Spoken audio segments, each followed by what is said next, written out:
Look, before we jump the gun here, let's just put a pin on it and we talk about this tomorrow. Until then, keep it under your hat. What you just saw was me using a couple of idioms here. Jump the gun, put a pin on it, and keep it under your hat. Today, I'm going to give you 24 phrases like that, expressions like that, that will help you increase your vocabulary in English and better understand native speakers when you watch stuff and when you talk to them in real life. Hey guys, how's it going? Thiago here, and welcome again to another episode of the podcast. I created this podcast, in case you're new here, to help intermediate and advanced learners of English communicate with more confidence, more accuracy, more clarity, and more awareness. If this sounds like something you want for yourself and your English, subscribe to the channel here on YouTube and follow the show on Apple Podcasts and Spotify so you don't miss a single new episode. Before we get started here, don't forget to check out my new pronunciation course available on pre-sale. With this course, you're going to be better able to understand fast-spoken English when native speakers talk in real life and in media, because you're going to learn all the main connected speech patterns that they use in those situations. And also with this course, you're going to improve your pronunciation by learning the main sounds of the English language so you can speak with more clarity, more flow, and more fluency. The course is now available on pre-sale at a very special discounted price. If you want to learn more about the course, the link to the page is here in the description of the video, also as a pinned comment on YouTube down below. And if you are listening on Spotify or Apple Podcasts, check out the show notes for the link. It's there. All right, so let's start by defining idioms. What are idioms in English? Idioms are phrases or expressions that should not be understood or translated literally, okay? It's a phrase that usually carries a figurative meaning, okay? The cool thing about idioms is that they are usually closely related or closely linked to the culture of a country, of a nation. And every language has that, guys. As you know, I'm Brazilian. I speak Portuguese as my native language. In Brazilian Portuguese, we have a lot of idioms, a lot of expressions that come from soccer. For example, because as a culture, as a country, Brazilians love soccer. Not all of them, but most of them love soccer. Soccer is our national sport. So obviously, we have in our language a lot of expressions that come from the sport soccer, okay? Just to give you some examples here for fun, the Brazilians out there, they're going to like this. And even if you're not Brazilian, you can listen to a little bit of Portuguese, okay? For example, if you think that something is really cool, you can say, show de bola. Oh yeah, show de bola. Show de bola means this is really cool. That's a Brazilian Portuguese expression or idiom. And obviously, the English language is also full of idioms, okay? What's interesting about that is that depending on the country you are talking about, the idioms might change. So some expressions that are very popular in the United States, for example, might not be so popular in England, and vice versa, because remember, these expressions are closely linked to the culture of a nation. Just to give you one example here, Americans usually love baseball, the sport baseball. There are some idioms in English, in American English, that come from baseball. For example, to hit a home run. To hit a home run. A home run is a move in baseball where I believe the player hits the ball so hard that it's impossible to catch it. That's a home run. But figuratively speaking, if you tell someone, man, great job with that presentation, you really hit a home run. You see, you are praising the person because the person did something extremely well. The person hit a home run with his or her presentation. Now, why should you learn expressions like that? Why should you learn more idioms? Let me give you some reasons. First of all, it's going to help you better understand native speakers when you watch movies, TV series, listen to music, when you travel, etc. Because native speakers tend to use a lot of idioms when they communicate. Also, it's going to make your vocabulary in English much more robust.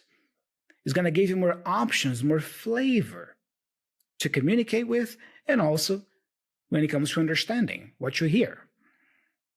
If you use idioms yourself when you speak, it's also going to help you express yourself a little bit more naturally and like a native would. The goal, I think, is not for us to speak like a native speaker, but if you are talking to an American, for example, and if you are able during the conversation to remember a very common American expression or idiom and you can use it, it's nice because, it helps you relate with the other person as well. Oh, yeah, that's cool. You are using an expression that we use all the time. And you see, it creates that bond. Okay? So it also helps you better connect with native speakers if you look at it this way. Finally, knowing more idioms, I think, is also a hallmark or a sign of how much of the language you master or you have mastered. It shows that you have a very good domain of the English language because not only are you able to understand and use regular words, but you are also able to understand and use idiomatic expressions, idioms, that usually only natives or locals of that language use. So now that I have given you this brief explanation on idioms and why they are important, I have here a list of 24 idiomatic expressions in English for you to improve your vocabulary with. Keep in mind that these expressions come from American English, which is the kind of English that I base my English on, okay? But let's get started. I'm going to give you the expression, the meaning, and the example, all right? Here it is. Keep it under your hat. Keep it under your hat. This means to keep a secret and not tell anyone. Remember at the beginning of the video today, I said, hey, before we jump the gun, let's put a pin on it and we talk about this tomorrow. Until then, just keep it under your hat. In other words, keep this a secret. Don't share that with anyone. Okay? Another example.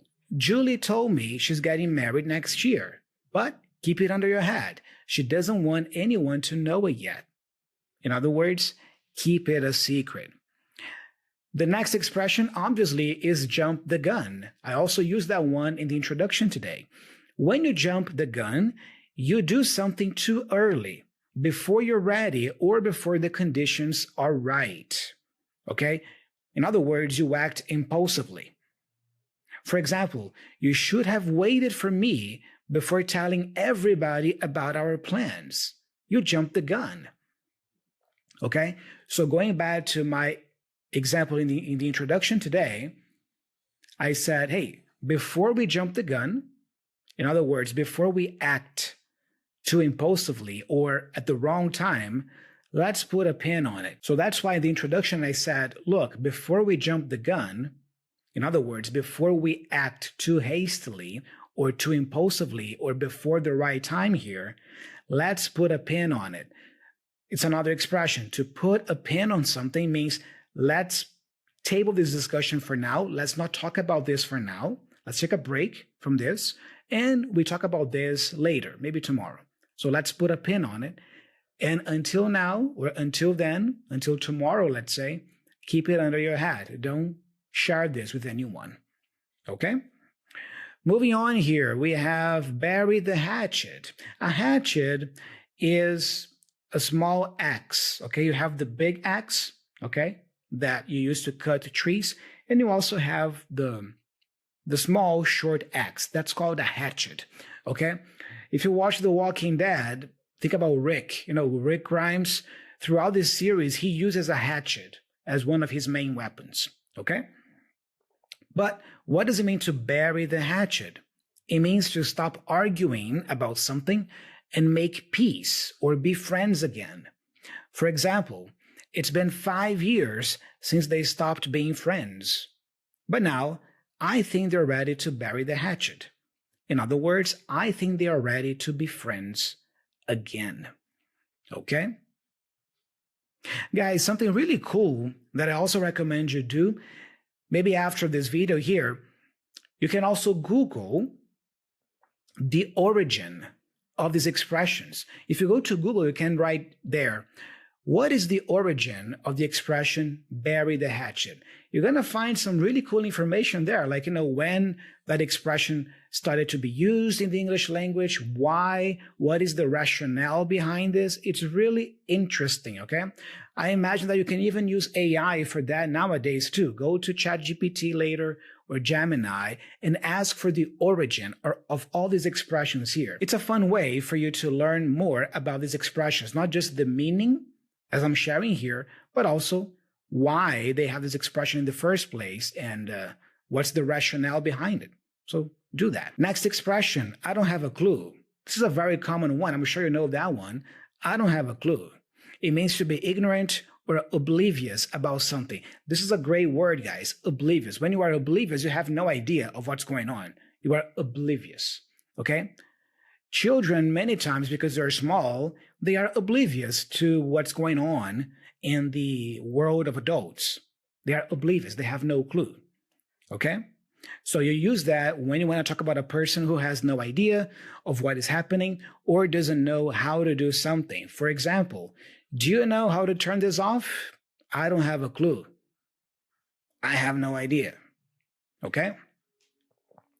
Next, the apple of my eye. The apple of my eye. It means to be loved very much by someone, especially by an older member of your family, like your grandma or grandpa. For example, my granddaughter, Melissa, is amazing. She's the apple of my eye. I love her dearly. Okay? Moving on here, we have to be all ears. All ears, okay? To be, because you have to conjugate the verb to be here. So you can say, I am all ears, she's all ears, we are all ears, okay? When you say that to someone, for example, like, hey, okay, tell me, I'm all ears. It means that you are listening carefully to what a person has to say. For example, tell me what happened. I'm all ears, all right? Great short phrase you can use with a friend. Imagine a friend wants to share something with you, and you, as a good friend, you can say, okay, sure, tell me what happened. I'm all ears. Okay? Moving on, we have walk all over you, or to walk all over someone. If a person walks all over you, this person treats you without any respect. Okay? Look at this example. If you don't impose boundaries or limits, people will walk all over you. In other words, people will mistreat you, will disrespect you. Okay? They will walk all over you. Guys, one of the things I love about idioms is that sometimes they can be very visual. Okay? Sometimes if you picture the image, if you picture the visual here, that might already give you a clue or indication of what the figurative meaning is. Imagine you are laying down on the ground and there are people walking all over you. You see, you are in this position of inferiority and other people are like on top of you, you know? So that mental picture also helps us make sense of this expression. It means to let people treat you without respect. They walk all over you. Another one, no sweat. You know, when you exercise, when you work out intensely, usually you sweat, right? And when it's really hot, you sweat as well. But if you say no sweat, it means that you are able to do something very easily. Okay? For example, are you sure you can fix the car? Sure, no sweat. Like for me, fixing the car, no sweat. Like, it's so easy for me to do that I don't even break a sweat. I don't even make almost no effort. I make almost no effort to fix it because it's so easy to me. So you can say, yeah, sure, no sweat. I can do that easily. Okay? Another one, in a jiffy. In a jiffy. In a jiffy. It means to go someplace or do something very quickly. Okay? Just hang on. I'll be back in a jiffy. In other words, I'll be back soon. Okay? Let's say I have to go to the grocery store, but I'll be back in a jiffy. I'll be back soon. Okay? In dire straits. I'm not talking about the band, okay? The band is awesome. I love the band, Dire Straits, but this is also an expression, in dire straits. When you are in dire straits, you are in a serious or difficult situation, especially because you don't have enough money, okay? So it's about experiencing financial problems, financial difficulties, okay? For example, if we don't make any more sales, the company will be in dire straits. The company will be in trouble financially, okay? Another one, put your foot down. Put your foot down, okay? When you put your foot down, you refuse to do something or allow something to happen, often in a forceful way, okay? Again, picture the image. Picture you putting your foot down, like with strength, like boom, you know? You see, you are imposing yourself, standing up to yourself, right? For example, if John put his foot down more often and said no, people would respect him more. Or in other words, people wouldn't walk all over him all the time if he put his foot down more often. Got it? Moving on, a long face. This is not long face like size. It means the expression on your face when you are very sad or disappointed. You know, when you are sad, disappointed, usually you have a long face. Okay? Here's an example. Hey, I don't like to see you with a long face. Come on, cheer up. Everything's going to be okay. Or imagine a family member arrives home and the person looks sad. You can say, hey, what happened? Why the long face? In other words, why do you look so sad? Okay? Moving on, stay put. Stay put. If you tell that to someone, it means that you want the person to remain in one place and not move. Okay? For example, this line is really long. You stay put, and I will talk to the manager to check what is going on. So you stay put. You stay right here. Don't move, okay? Stay in this place, in this position. Stay put. I'll be right back. Okay? Shit-faced. Shit-faced altogether. Shit-faced. When you are shit-faced, you are extremely drunk. You are very, very drunk. Okay? For example, I was so shit-faced that I forgot to lock the door. Okay? Another one, that'll be the day. Very common expression. That will, we contract to that'll. That'll be the day. That'll be the day. This means that you think it is very unlikely, almost impossible for something to happen. It's usually spoken with a sarcastic tone. For example, imagine your friend tells you stuff like, man, I really believe that very soon, because of technology, we're going to have flying cars. All the cars will be flying. And imagine you don't believe in that at all. You think that it's almost impossible that that's going to happen. You can say, flying cars? That'll be the day. You see, with that sarcastic tone, flying cars? That'll be the day. Got it? Like, I don't believe in this at all. Moving on, very nice one here. When push comes to shove. When push comes to shove. It's a common expression. You see that a lot in movies and series as well, guys. When push comes to shove, it means when a situation becomes very difficult and you need to take action. Okay? It's like when you are pinned against the wall in a way. You are put against the wall and you are in a tough spot and you got to take action. This is when push comes to shove. Okay? For example, you may think you have many friends, but when push comes to shove, you learn who your real friends are. In other words, when things get really tough and difficult, then you know who is your true friend, who will stand by you and not leave you. Okay? Another one here, drop the subject. Drop the subject. It means to stop talking about a subject, especially when it's upsetting for other people. For example, when I asked her about Diana, she got really mad. So I dropped the subject and talked about my day. In other words, I stopped talking about Diana and talked about my day. Okay, so usually, maybe if you start talking about something that is kind of sensitive to someone, it's going to make the person feel uncomfortable, you might want to drop the subject and just talk about something else. Okay? Another one, to bust your hump. Or connecting here, bust your hump. When you bust your hump, you try very hard to do something. You work very hard at something. You try hard to accomplish that. You bust your hump. Okay? For example, I busted my hump writing that report, but my boss hated it. Oh, beautiful thing to happen, right?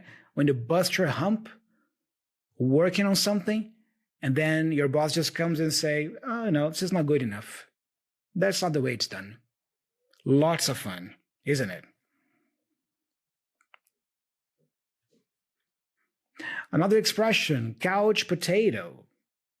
Couch potato. A person who is a couch potato is a person who spends a lot of time sitting, not using much mental or physical energy. Like watching television, for example. We can use this expression to refer to a sedentary person, a person who is not very active physically. That's a couch potato. For example, after I lost my job, I was a complete couch potato. I didn't even want to walk to the store next to my house. Moving on here, kick the bucket, or to kick the bucket. When you kick the bucket, you die. Okay? When a person kicks the bucket, the person dies. It's an informal way to say the person dies. So, for example, when I finally kick the bucket, I want my children to remember me as a great father. You see, when I finally die, I want my children to remember me as a great father. Okay? So, to kick the bucket. Okay? Just a funny comment here, guys. This expression is interesting because in my native language, in Brazilian Portuguese, we have this expression too. We say chutar o balde in Portuguese. Chutar is kick. Balde is bucket. Chutar o balde. But for us, chutar o balde or kick the bucket means to go crazy, you know? Like, man, today I'm going to party hard. I'm going to chutar o balde. I'm going to kick the bucket. I'm going to eat a lot, drink a lot, and stay all night out. That's the meaning that we have for this expression in Portuguese. But in English, to kick the bucket means to die, right? So this is also very interesting for you to know, okay? Because the expressions that people have in their native languages, again, they are very related to the culture. Okay, so one expression in a country might have one meaning, and the other expression in another country might have another meaning. This is fascinating to learn about. Okay, moving on here, we have when something catches you off guard, or to catch you off guard. When something catches you off guard, something is done or said, and you are not ready for it. Okay, you are not prepared for that. And you can't manage it well. It catches you off guard. You are not prepared for it. Like, you know, when you think that everything is going well at work, and then one day your boss calls you in for a meeting and says, hey man, you're fired. That catches many people off guard. It's like, what? Serious? You know? So here's another example here. My boss caught me off guard when he asked about last month's sales, because I wasn't prepared to share that information. I hadn't done the report. Got it?